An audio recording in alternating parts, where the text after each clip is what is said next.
Hey, welcome everybody. Brother Goodwin here. Prophecy in the Spotlight. I want to ask you a question, folks, and I've got a verse I'm going to read.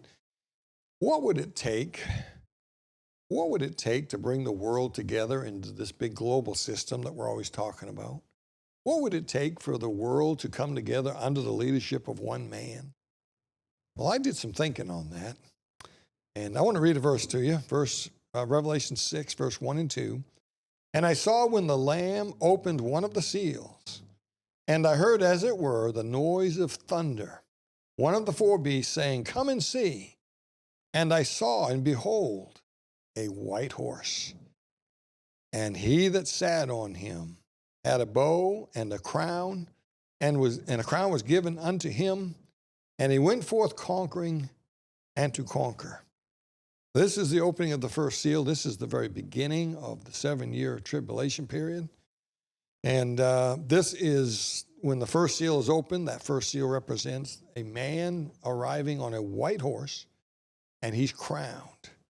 We believe this is the Antichrist because Jesus is coming on a white horse, but this ain't Jesus. Jesus is opening the seal, if you study the context here. He's the one opening the seals. And they look over the balcony, and here's the white horse and somebody sitting on it. Now, he's just come from somewhere, and he's on a white horse. And I got thinking about all this. What would it take for the world to submit and give in and all become one big happy family, if you can put it that way, under the leadership of one man that the Bible calls the Antichrist? In today's program, we're gonna look at this. I'm gonna give you some thoughts on this. Doc is in the studio. He's raring to go. And so right after the music, we'll be right back. Stand by.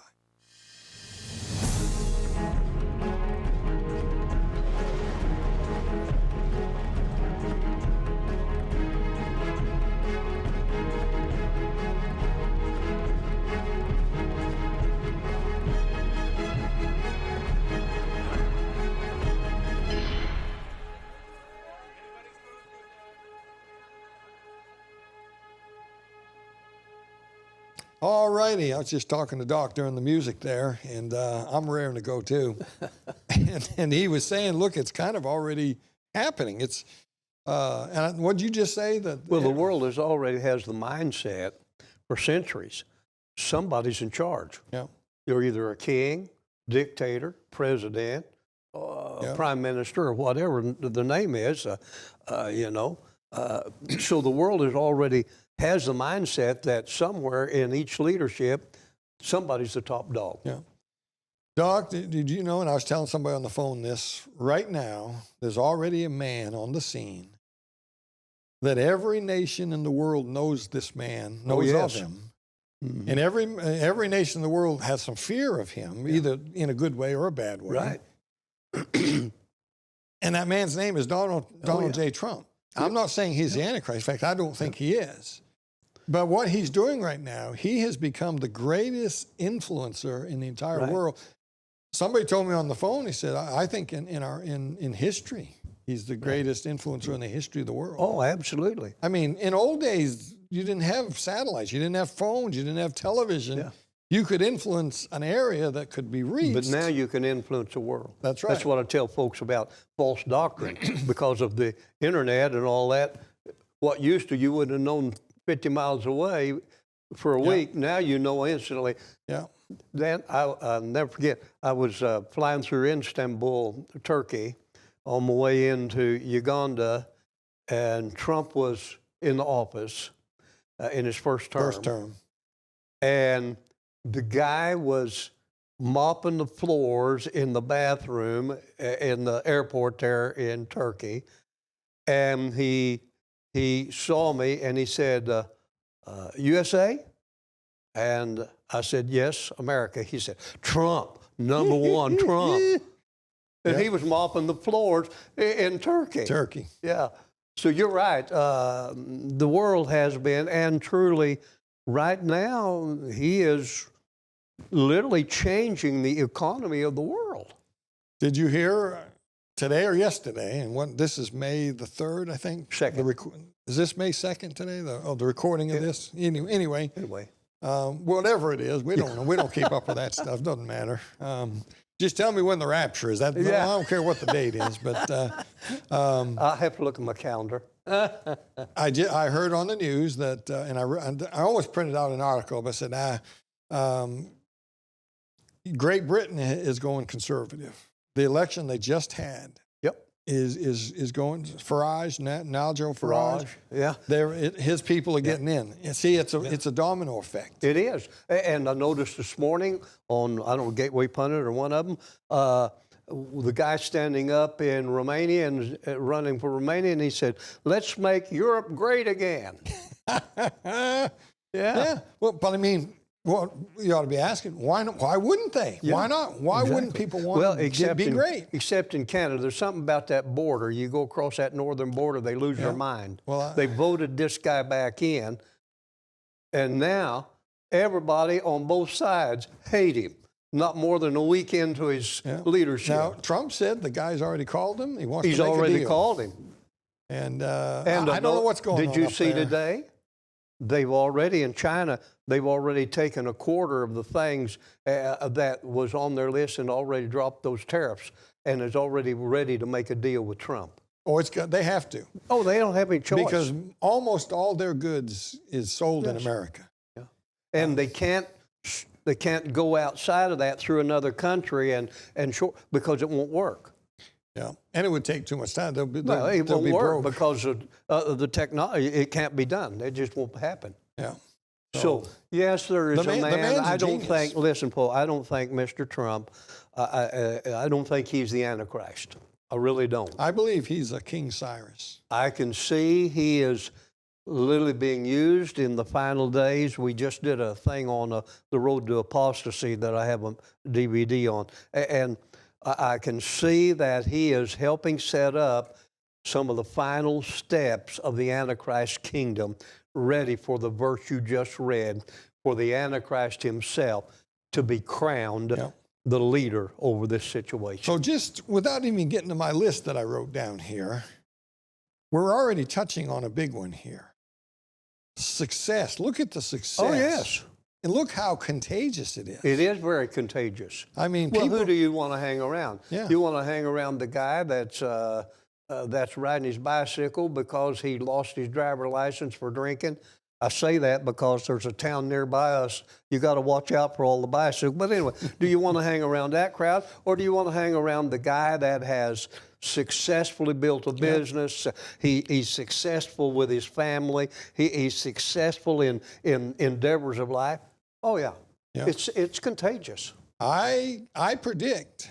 I think the midterms are going to surprise everybody. I think so. Because they always say, usually the midterms, it goes the other way. I don't think that's going to happen. No. I think the liberal crowd has showed their cards. The liberals are sinking. They're poking more holes in the bottom of their boat every day. Yeah. And they don't realize that they're sinking. Yeah. And they're becoming more ridiculous by the minute. I think they've been exposed for what they are. Yeah. I mean, why would you be against getting rid of fraud in the government? Well, why would the minority leader, Mr. Schumer now, why would he lead his people to vote down anybody, the fact that they're going to make elections safe and secure? Yep. Why would you make that bold statement to vote against that? You're telling everybody, well, you must be hiding something. Yeah. Yeah. Oh, and they are. That's what I mean. They're putting more holes in the bottom of their ship every day. Yeah. I think this thing we call MAGA, I think it's spreading. I think it's spreading fast. It is spread. It's worldwide. Well, look at what's happened down in, Venezuela or one of those southern nations down there. I forget who. Mali, is that whatever nation he's from? He was right up here when Trump was inaugurated. That's where he got his go. And it's happening all over the world. I don't know if you follow the vice president, but I clicked on something. I get every time something going on with him and his wife, I get a glimpse of it. They were in India. Oh, yeah. And he said that his kids there was two men his kids took affection to. One is Donald Trump, The second was the leader of India. They sat on his lap. It was unbelievable. Yeah. I don't think we've ever had a vice president like this before. No. Our whole administration is, and here's the thing about it, the Antichrist himself is simply going to take charge of a system that matches him already. Yeah. And the system is already there here. Wouldn't be time to just take over a big mess and fix it in 7 years. No, it's going to be up and running good when he steps on the stage. Yeah. So I got a few things here before the clock winds down on us here. I thought about this a lot last night and early this morning, and I called one guy, Brother Smith, and he didn't give me anything that I didn't have, but he did say finances was the top of the list for him. He thought I'm convinced that of it. Yeah. He made a statement that I'd never thought of before. He said only 2 men in the Bible are called the son of perdition: Judas Iscariot and the Antichrist. And he said, you know what they got in common? I never thought about this. They both were in charge of the finances. That's right. Exactly. He's right. Yeah. I don't know. I never thought of that before. He's exactly right. And, well, we know that from the book of Daniel that the Antichrist is going to cause craft to prosper and share the booty with the world. He's going to have something to do. Because everybody, it doesn't matter if you're in the heart of Africa and you're only making $2 a day, or a man working and making $2,000 a day, economics is what you're looking at. So that was my first one that I wrote down, Doc. And I'm not saying that the other ones couldn't all happen at the same time and cause the first one, but financial global collapse, not just one nation. But let me say this, if America was to collapse financially, I believe we'd take the world with us. At least, maybe not the third world countries. It would affect them greatly. Yeah. But all the countries, they're all connected now financially. And well, the folks in Africa probably do better off than we because they've all got a garden to live on. Well, and they're already used to lugging water from this brook down the hill. But here's the thing. Right now, we are watching through this tariff situation. We are watching the complete realignment of the finances of the world. Well, look at it any way you want, but the 100 countries or so that have already called and want to make a deal, and they're dealing with the most important ones first because it takes time. But he said they're all calling, we want to make a deal. All right, well, you're on the list, we'll be in touch. And their deal, I think he mentioned 10 or 15 nations that they were starting with, that were pretty big there. Do you realize what this means when you step back and you look at it? There's one man sitting in the Oval Office, and there's 100 leaders and ambassadors and statesmen. Everybody doing their part and getting it all. Yeah. He becomes almost the head of the world right there. Yeah. Now but that's exactly. But here's the second thing to go with that, Dan, is because of technology, and because of the fiat money system we have now, we're going to be going to a digital, and I saw today that Senator Toome, who's the leader of the Senate now, is fast-tracking the secure digital, something they're calling it. Our money system is moving rapidly toward an electronic controlled system, and the entire world will soon be on this. Yeah. And all of this, I think, is going to be tied together. When the tariff situation's done, I think we're going to be to a point where the electronic digital system is going to come in and come along with it. Yeah. I hate to leave that one, but another thing I think would help. I know, because you got so much of it out there. Yeah. I've got some money in a stock from my retirement. I'm either going to do very well or I'm going to do very poorly. Well, my stocks are going to do great because they're all up there. They're all up there. Amen. A worldwide serious pestilence that bringing death would bring the world leaders together to try to come up with. I believe it's a fourth horse rider, the fourth one, the pale horse. He is, anyway, 9 and 10? The pale horse, verse 8, the name that sat on him was death, and hell followed him, and power was given unto him over the fourth part of the earth to kill with sword, with hunger, and with death, and with the beasts of the earth. Is that the one? Yep, and pestilence. Okay. Yep. I didn't see pestilence there. But anyway, this is what's coming. And we had a little taste of it. You can say whatever you want to say about the pandemic that we just went through. It was very planned, from the science of it to the administration of it to the so-called prevention of it. All of it is designed for everybody to make money and to eliminate population. That was just simple to what's coming. Yeah. And this is what's happening. Pestilence. And it was a global thing. The Lord in the Olivet Discourse uses the word pestilence. And so it is coming, and you're going to be hearing more and more about it. So if we saw the world in a total pandemic, not just an epidemic local, but a worldwide epidemic. And in 2020, you saw how people responded to it. Whatever the leadership told them, that's what they done. If the timing of the end times was right, that could have led to it. It could have easily. Yeah. Because you're going to have a people that are, as many people say, sheeple, that are going to, whatever the leadership says is what you do. I mean, you saw people do whatever they were told to do, never even questioned it. And these global organizations that deal with this have already passed this thing that in a situation like that, the World Health Organization, they can tell everybody what to do. We pulled out of it as America, but that's temporary, folks.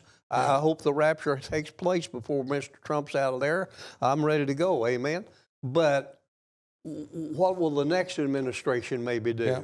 But that's set up already globally. So if you had millions of people dying every week or every day, absolutely, the world would come. They'd have some sort of big worldwide meeting together. They're looking for who has the answer. Who's got the answer? Exactly right. Exactly. And another one here, because of the time, Doc, the nuclear, some sort of a nuclear or something else that we don't know about, a threat to the world that some country has. We're watching that right now, where they're negotiating with Iran. I saw an article last night, or heard it on a blogger, and evidently some major progress is taking place with Iran. Yeah.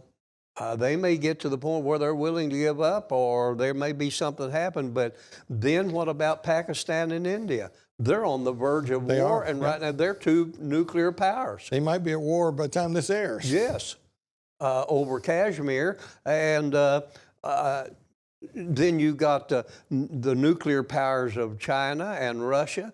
I saw an article last night. I forget how many it was. It's not very many. It's maybe not more than 10 nations in the world that are actually nuclear powered, maybe 13, something like that. It's not a very large number, but it really only takes a couple of them. And with what we have, and can you imagine the world would be in such a third world state? And what if it's something even bigger than that we don't even yet know about? Don't even know some about. Threat that maybe is already in orbit, and the clock is ticking down, and the world has to come together to find a way to... Well, you know, I mean, whatever Planet X or whatever it's out there, it's about ready to hit, you know, anyway. Anyway. How about, well, speaking of that, Doc, how about the crises of an asteroid that they claim, maybe it gets, maybe they discover, wait a minute, this is going to hit, this is bigger than we thought. This could knock the Earth off. You know what I like? I like my Bible, because it's already told me what's going to happen. Yeah. And there will be, at the final vial of wrath that's poured out, an earthquake that totally changes the topography of planet Earth. But until then, I'm not worried. Yeah. No. Yeah. But I mean, let's say this is on the news. The whole world is worried about it. You and I have the Bible, but they don't. When that time takes place, we won't be here. And so the influence of the Holy Spirit that's sealed us as believers, we won't be here to have any of that provision for the lost world. Now, what about this one, Doc? Now, you and I, we know better than this. We don't believe that there's life coming from other planets and other universes. No. We don't believe in that. But what if that's the threat, because it sure seems like the government has been force feeding us this stuff. The History Channel is not really a history channel. It's a propagation, just to promote these ideas. And they've failed everybody that we're here because of the aliens seeded this planet. And so here's what's going to happen. I'm convinced, Dan, the day after the rapture takes place, or 5 minutes after the rapture takes place, somebody's going to hit the pre-recorded button and it's going to play all over the world. We told you we were seeded, and now they came back and got some of us. Well, I don't know. They can blame what they can. But I mean, there's been sci-fi movies about this kind of stuff. Snatching bodies. And you can see how the whole world has to come together to fight these aliens that are more advanced than we are. Absolutely. And so I'm convinced that's going to play into the galvanization of what's left. But I think you hit it right on the nail here. This is my last one. And this actually could be the one that triggers all of them that we talked about: the financial collapse, the worldwide pestilence, the rapture. The rapture itself. Yes. Now, there may be less people saved than we think. I don't know. I'm convinced of that. Because the word Christian, to most people, especially on the news, is there's it's a whole body There's of 2-point-something billion Christians in the world, in a way. That goes under the name Christian. But folks, that includes everybody that believes they're going to heaven by being a member of this church, or being a part of that, or doing some good. The list is endless. And I'm convinced, Dan, that I doubt if 2% of all of the people that profess themselves to be Christian are actually born-again people. But imagine the rapture happens. I believe it'll happen at 6 p.m. Eastern, or Israeli time. I believe that's when it'll happen. I personally think it's going to be in the fall on a new moon, but you can't be dogmatic about this stuff.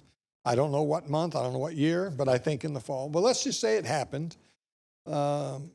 Just think about, we've all read books about it, the Left Behind books, and I know they get a lot of things wrong, but there's some interesting things that you can glean by looking at that and get a feel for what would happen if.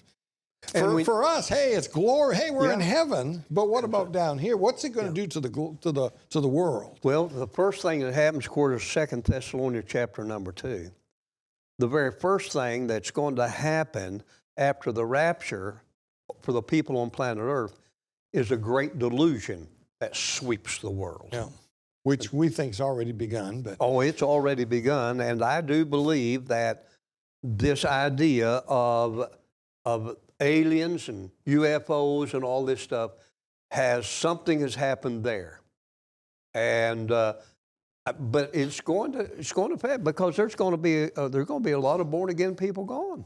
And we think that Can you imagine underground church people in Saudi Arabia or in China or wherever, and all of a sudden whole segments of people are gone out of that? I'm here to tell you, it's going to be, somebody's got to bring an answer, because this great delusion is going to sweep the world. Yeah. Now, what the rapture would do financially to the world, I don't have the answer to that. There will be catastrophes. Yes. There'll be planes crash. Well, hey, I just thought of this.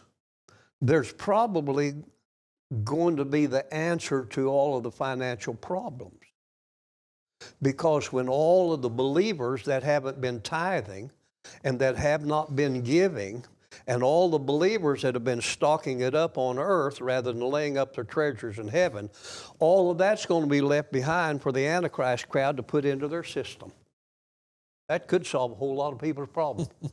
I'm serious. Yeah. There's a whole lot. There are very few, folks, listen to me, there are very few born-again people that are actual stewards of the things God gives us in the material world to invest in eternal matters. Most of them's investing in the things of this world to be left behind for the Antichrist kingdom. So the answer, Doc, is it sure looks to me that the rapture... That's pretty good preaching, I think. Yeah. It sure looks to me like the rapture could trigger a whole lot of this. It could trigger a nuclear attack. Yeah, Somebody could think that another country did this and they're going to shoot a bomb at them. Somewhere along the line, the Antichrist comes on the scene. He has the answer. He's got the answer. And he shows up in chapter 6 in the first seal opening, or moments, soon after the rapture. I think it's very possible he ended what was possibly going to be a world-shaking event with Ezekiel 38. Could be. I think that's a bigger deal than we give it credit for. And he can take credit for that easily, because there's going to be a great delusion. There's not going to be any believers left that have the Holy Spirit to give anybody spiritual discernment. That's right. Yeah. Think about a world with no influence of God No at all. spiritual discernment anywhere.